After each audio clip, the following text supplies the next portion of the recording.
আসসালামু আলাইকুম বন্ধুরা, আপনারা অনেকেই কমেন্ট করে জানতে চেয়েছেন আমি কিভাবে এই ডিজাইনগুলো করি। তাই আজকে আপনাদের দেখানোর জন্য আমি এই ডিটেলস ভিডিওটা করার চেষ্টা করেছি। আশা করছি যারা এই ধরনের ভিডিও দেখতে পছন্দ করেন অবশ্যই ভালো লাগবে।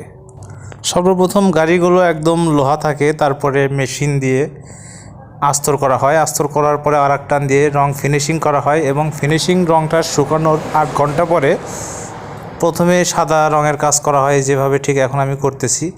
এই সাদা করার পরে বাদ বাকি ডিজাইনের কাজটা হয় আর কি। ঠিক এই সাদাটা আবার যখন একদম শুকিয়ে যায় তারপরে কালারের কাজ করা হয়। বিভিন্ন রকমের কালার, যেমন লাল, হলুদ, ব্লু, বেগুনি, বিভিন্ন ধরনের কালার আর কি করা হয়। করার পরে ফাইনালি এই গাড়ির একটা লুক চলে আসে, যা এই ভিডিওর শেষে আপনারা দেখতে পারবেন।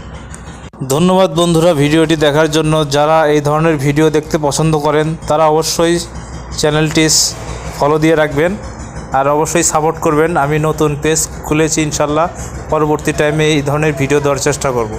ধন্যবাদ সবাইকে।